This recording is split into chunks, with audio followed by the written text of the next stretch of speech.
בתורה כתוב, מכל אשר במים, כל אשר לא סנפיר וקסקסת במים בימים ובנחלים אותם תאכלו. על כך מפרשת המשנה, כל שיש לו קסקסת יש לו סנפיר, ויש שיש לו סנפיר ואין לו קסקסת. לעולם לא תמצא יצור שיש בו קסקסים ולא היו בו סנפירים. במאמר באתר הידברות חוזר הרב זמיר כהן על טענה זו של המשנה פעמיים. כל דג או יצור מים אחר, אם יש לו קסקסת, אזי בהכרח יימצא בו סנפיר. ולא יפלא אפוא שכל הדגים ושאר יצורי המים, בין אותם אשר כבר התגלו בעבר, ובין המתגלים מפעם לפעם עד עצם היום הזה, כולם ממש, ללא יוצא מן הכלל, מתאימים לחוק סוד טבע זה. התורה דיברה על כל היצורים הימיים, כפי שמבאר גם הרמב"ם. המשנה לקחה את הפסוק הזה, וקבעה כלל שתקף לגביהם. בחלק א' הראיתי שנחשי הים הם יצורים ימיים, שיש בהם קסקסים, אך אין להם סנפירים. מה שהופך את טענת המשנה, והרבנים מזרחי וכהן, לטענת הבל מוחלטת. ופה מתחיל הקרקס. טענת המשנה היא טענה דתית. לאדם הדתי, טענה דתית היא טענה שהיא אמת לפי הגדרה. היא לא נבדקת כנגד האמת או המציאות, אלא מגדירה אותה. אם משהו לא מתיישב, יש לשכתבה כך שהכל יתיישב. בז'רגון הדתי, השכתוב נקרא פירוש. ואם משהו בפירוש לא מתיישב, יומצא פירוש של פירוש. ואם משהו בפירוש של הפירוש לא מתיישב, אז ימציאו פירוש של פירוש של פירוש וכך הלאה. מי שאומר שהפירוש הוא שטות גמורה שאינה עדיפה על שום המצאה אחרת שכל שמוק יכול להמציא, אז בז'רגון הדתי זה אומר שהוא לא יודע תורה. גם על משנה זאת צריך פירוש של פירוש, והמגיבים הדתיים בערוץ כתמיד בעלי דמיון פורה ורבים בינם לבין עצמם. אחד המגיבים אומר שצריך לראות את הקסקסים בעין. מי מכם מסוגל להבדיל בין קסקסי נחש לקסקסי דג? השני אמר שהקסקסים צריכים להיקלף בקלות עם סכין, ולכן נחש לא מתאים. לפניכם קסקסי נחש שמתקלפים עם נייר דבק. השלישי אמר שהוא שאל את המורה שלו לביולוגיה, והיא אמרה לו שנחש מים היא לא חיית מים, ועוד כהנה וכהנה שטויות. אחרי המשנה הגיעו חז"ל. הם ידעו למה התכוונה התורה והמשנה, והזכירו דגים רק כדוגמה. מאוחר יותר הבינו פרשנים ותרצנים שכשאלוהים לחש למשה בהר סיני את המשנה הזאת באוזן, הוא התבלבל, ונחלצו לעזרתו עם פירוש של פירוש משלהם. לטענתם, חז"ל והמשנה לא דיברו על כל היצורים הימיים, אלא רק על דגים, בסתירה לרמב"ם. מחזירים בתשובה משתמשים בזה בכדי לשכנע אנשים בדבר החוכמה האלוהית שהייתה לחז"ל לכאורה. אז סבבה, נתעלם מהרמב"ם, נלך לקראת המחזירים בתשובה, ונניח שטענת התרצנים שהמשנה מדברת על דגים בלבד היא נכונה. בכדי שנוכל להגיב באופן מושכל על הטענה כביכול של חז"ל, יש ללמוד תחילה את הנושא שאנו מדברים עליו, עולם החי. תורת האבולוציה היא ההסבר המדעי של עולם החי, וזה מה שהיא אומרת על קצה המזלג. זהו ציר הזמן. כשאנו מתקדמים מלמטה למעלה, אנו מתקרבים לזמננו, וכשאנו הולכים לצדדים, אנו עומדים באותה התקופה. לפני כחצי מיליארד שנה חי מין קדמון שנקרא לו א'. חלק מצאצאיו היום הם המדוזות. אבל א' עצמו לא היה דומה בכלל למדוזה, הוא השתנה עם הזמן, ולכן השם אבולוציה, השתנות. כל דור קצת שונה מהדור הקודם. השינויים מושפעים מהסביבה האקלימית, חברתית, הביולוגית, אבל זה לא חשוב כרגע. הנקודה היא שהוא תמיד משתנה. תכלס זה אומר שהמין שנמצא פה שונה קצת מזה שפה, וקצת יותר מזה שפה. ובסך הכל המדוזה של היום שונה מאוד מאוד מאוד מאלף. נניח כעת שבתקופה הזאת, צאצאיו של המין ב' התפצלו לשני מינים, ג' וד'. ג' וד' עוברים אבולוציה, אבל במסלול שונה ומקביל. איך יכול לקרוא פיצול שכזה? דמיינו לעצמכם למשל שיש אוכלוסייה של המין ב'. האוכלוסייה משגשגת, והחבר'ה מתרבים להם בסבבה מדור לדור. מפולת משנה לפתע את מסלולו של נער, כך שהוא חוצה את האוכלוסייה לשתיים. אבל ההשתנות לא מפסיקה. אם בצד אחד מופיעה תכונה חדשה, היא תתפשט רק שם. בצד השני יופיעו תכונות אחרות, והתפשטו רק שם. וכך, אחרי הרבה דורות, המין ב' הפך לשני מינים, שגם אם ייפגשו שוב בעתיד, כבר לא יוכלו להזדווג ביניהם. נניח שהתכונה שהתפתחה בג' היא עצמות, עמוד שדרה או חוליות. את החוליות הללו, ג' הוריש לכל צאצאיו, שהמשיכו להשתנות ולהשתנות, והפכו למשל לדג הצמד בן ימינו, שהוא בעל חוליות. בנקודה ה' חל פיצול נוסף ונוצרו ו' וז'. ו' פיתח לסת, זאת בנוסף לחוליות אותם הוא ירש מג'. צאצאיו של ו' הם הקרפיון של ימינו, לא יש חוליות ולסד. שוב באמצע הדרך בנקודה ח' חל פיצול נוסף ונוצרו ט' וי'. ט' פיתח פרקי אצבעות, זאת בנוסף על הלסת והחוליות שירש מו' וג'. צאצאיו של ט' הם למשל הסלמנדרות. וכך הלאה והלאה עד אלינו. הנה העץ כולו לפניכם. עצים אבולוציוניים שכאלה נקראים עצים פילוגנים, והעץ שלפניכם הוא חלק מהעץ הפילוגני של החולייתנים, בעלי החוליות. לכל החי והצומח, כולל חיידקים, יש עצים פילוגנים שכאלה. עד כאן טענת האבולוציה על קצה המזלג. עכשיו נחשוב אם הטענה היא נכונה. ובכן, בניגוד לטענות הקסם של הדת, את הטענה הנ"ל של האבולוציה אפשר לבדוק בקלות, באופן הבא. עץ פילוגני אומר שאם תיקחו מין בן ימינו, ותלכו רק למטה ולצדדים על הקווים, ובדרך היחידה האפשרית חזרה לאלף, חובה של המין הזה יהיו כל התכונות שתפגשו בדרך, בלי יוצא מהכלל. וחשוב לא פחות, חובה שלא יהיו לו התכונות שלא פגשתם. אם נרצה להיות דרמטיים, ננסח את זה במשנה סטייל. כל שיש לו שיליה, יש לו שיער, ויש שיש לו שיער ואין לו שיליה. כל שיש לו נוצות, יש לו לסת, אבל יש שיש לו לסת ואין לו נוצות. כדי להבין מדוע הטענה הזו של האבולוציה היא כל כך חזקה, נעמיד אותה אל מול טענת הבריאה הדתית. היינו, שאלוהים תכנן וברא את כל היצורים מאפס בצורתם העכשווית. מה הבעיה של אלוהים ליצור יונק בלי פרקי אצבעות? הלוויתן היה מודל לו על כך מאוד, וגם המחזירים בתשובה, משום שזה היה מפריך את האבולוציה.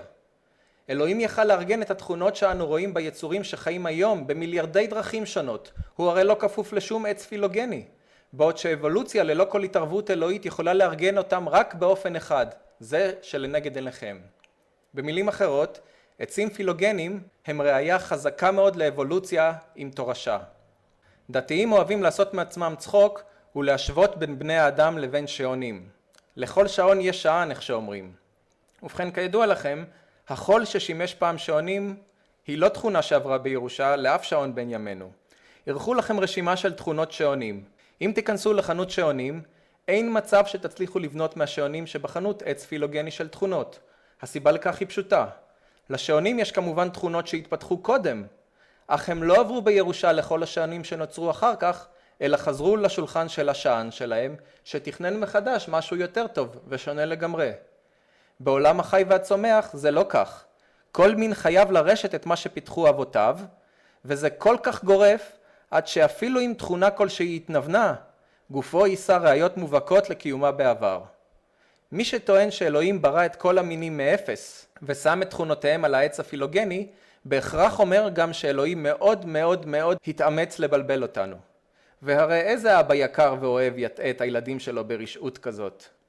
במאמר מטומטם במיוחד תחת הכותרת דת האבולוציה, מנחם רהט מעלה טענה נגדה. הוא שואל, כיצד איננו מצליחים למצוא זוחלים צעירים שפיתחו כנפיים וגם יודעים להניק?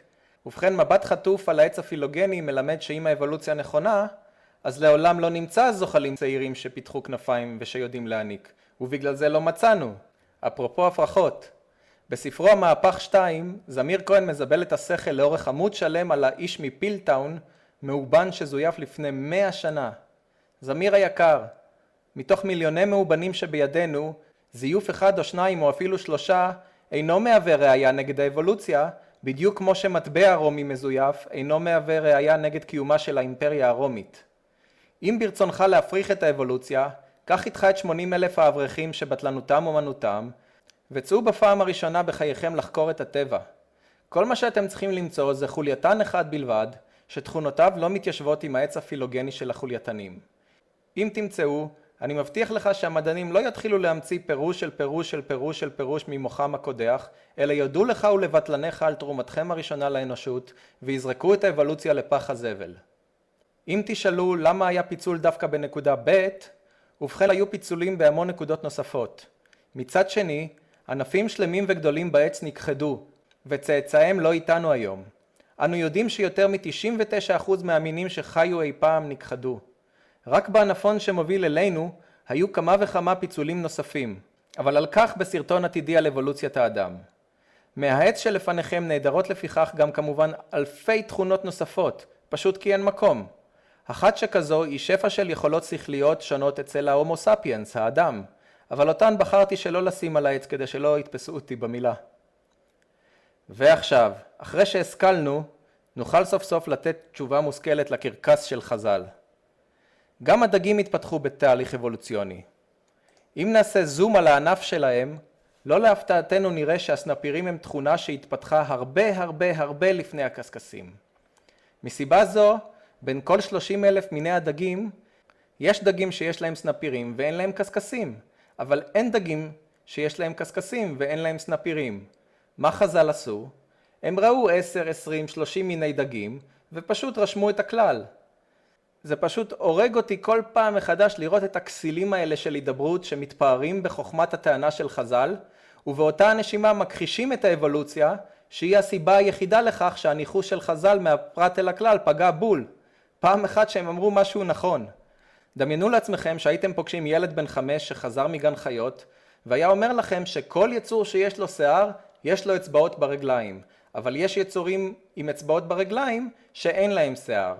האם הייתם חושבים שהוא ידע את זה בעזרת רוח הקודש של אלוהים, כמו המשתמש אבי אורלי אחד?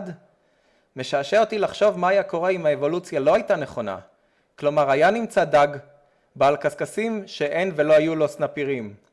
כמובן, הפירוש של הפירוש של הפירוש לא היה מאחר לבוא. אסיים באנקדוטה המעניינת הבאה. נתחיל מהעובדות. באינדונזיה קיימים 3 מינים של דגים שהסנפירים שלהם מנוונים לגמרי.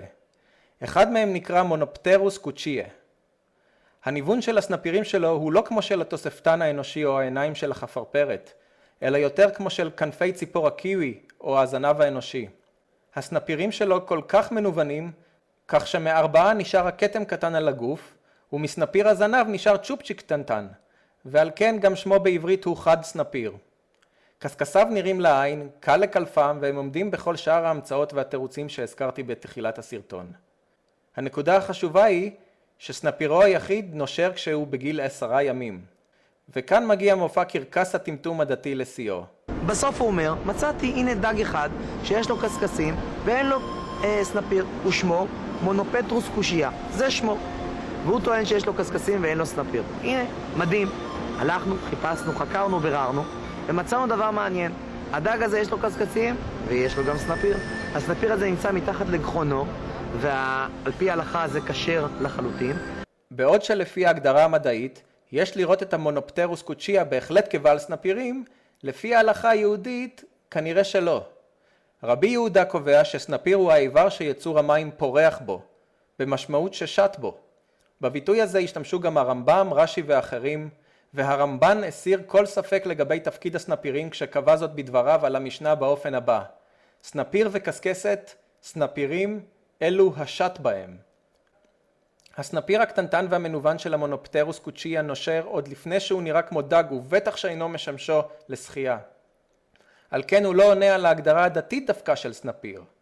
יתרה על כך, בטקסט הלכתי זה, פוסק הרב בן המאה ה-18 משה אהרון רחמים פיאצה בביאורו אורו ושמחה על הרמב"ם, שסנפיר שנושר כלל אינו סנפיר, שנכתב, כי הסנפירים קבועים בחוזק בגופו, וכל שהן נושרין לאו בכלל סנפיר הם. במילים אחרות, דג עם קשקשים וסנפיר שנושר ייחשב לדג עם קשקשים וללא סנפיר. על פי ההלכה זה כשר לחלוטין, זה כשר לחלוטין. הליצן התורן של הידברות כל כך רוצה להחזיר בתשובה, ובכדי לשכנע בדבר החוכמה האלוהית כביכול של חז"ל, מוכן הוא אפילו להטעותיכם, אחי היהודים, ולהכשיר דג שהוא טמא. שיהיה לכולם בתיאבון.